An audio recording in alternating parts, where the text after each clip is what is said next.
Mark here, TechStack. There's got to be cheap and cheerful ways to find new customers. Not quite everybody has the same horsepower as the largest tech companies in the space. Using one of the metrics that I think says quite a lot of information, this is a magic number for some of the larger public SaaS companies out there. Basically, how you read this is that for every dollar a company spends in sales and marketing in any given quarter, how many dollars in ARR bookings are they getting out of it? ARR growth are they getting out of it? So in this case, very, very efficient company like Atlassian, they spend $1, they get $2.34 back. Where Asana, if they spend $1, they're only getting 5 cents back, so very inefficient. But I think what's misleading is the sheer magnitude of these companies and how much revenue that they're adding in any given year. A number of these are adding billions of dollars in ARR in a given year. Most tech companies are not at that threshold, right? And most tech companies don't have that tailwind of the brand. And most tech companies just don't have millions or billions of dollars to spend on sales and marketing. So what do you do? What do the rest of us do if you don't have that amount of cash that you can burn? Well, there's actually a bunch of things that you can do without spending sizable amounts of money. If you look at this quadrant, we didn't make this up. This thing's been floating around the interweb for the last little while. Very simple quadrant. The payback period, quick wins or the long game, and then how much money you spend. Cheap and cheerful versus big bucks.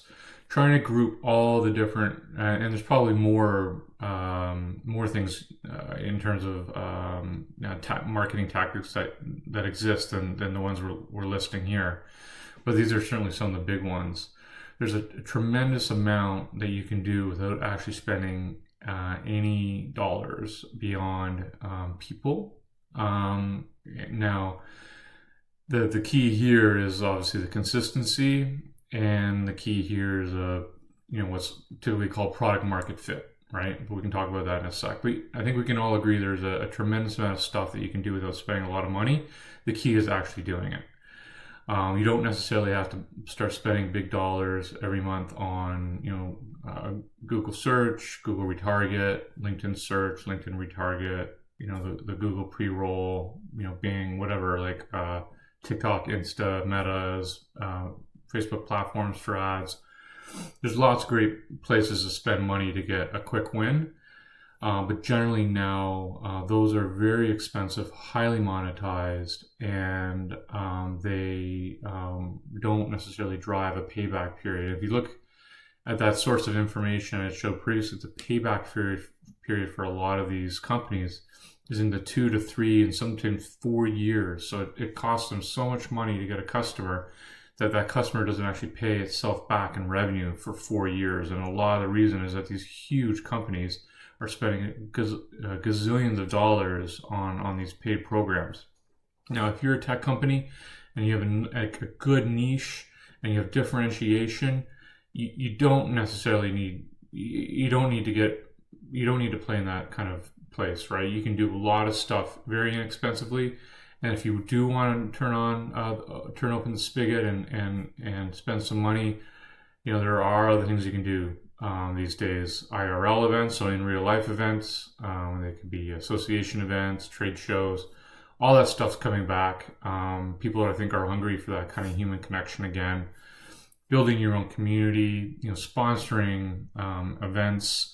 So not only in attendance of events, but actually sponsoring, associations or having a series of events that you're sponsoring. There's lots of stuff you can spend money on that doesn't have to be ads, but then there's lots of stuff you can do without spending any money. And here's some guidelines around some of those things. But before you start, a few things.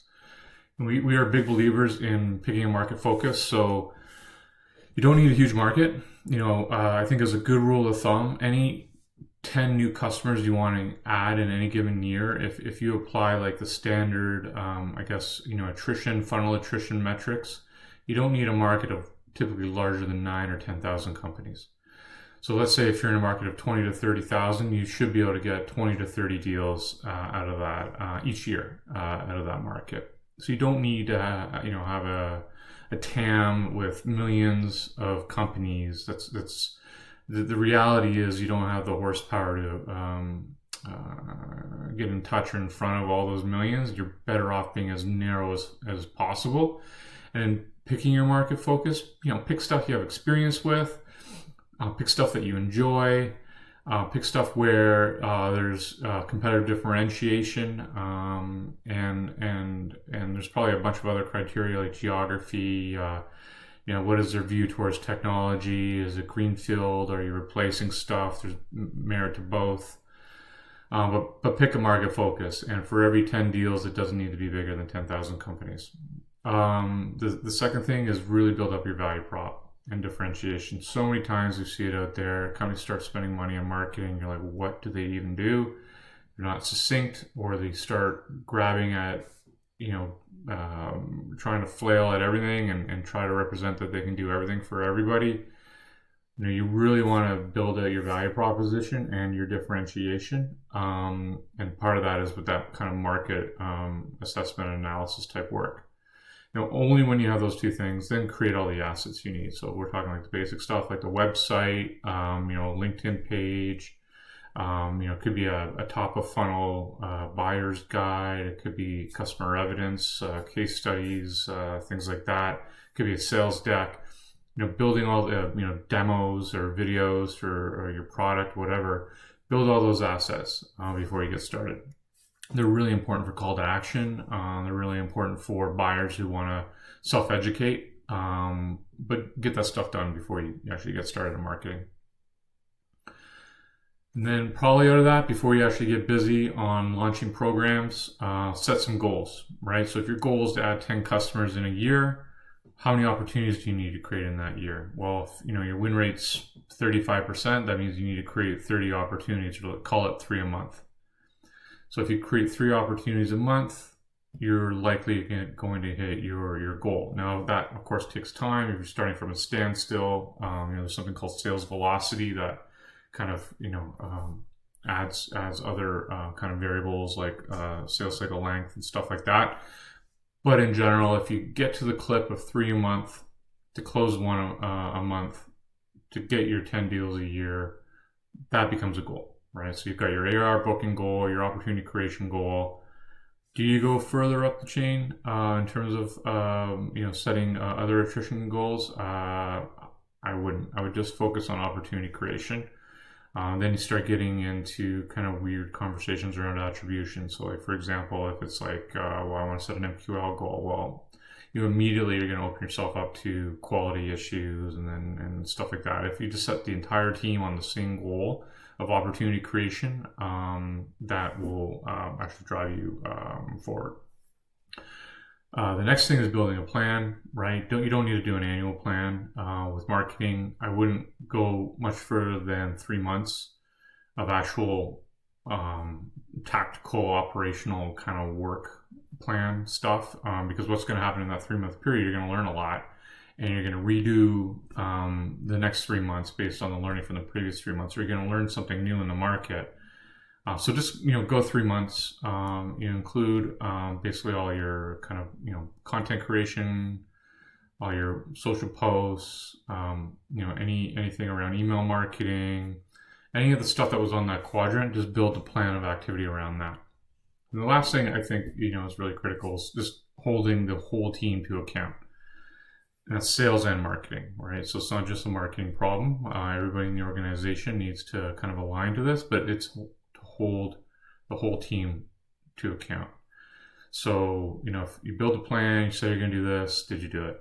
Okay, you set your goal is going to be 3 opportunities a month. Are you hitting it? No, yes. If you're not, why? What's not working? Let's refactor and kind of figure out what's going on. It shouldn't be, it's so important. Adding customers is so important, growing the company.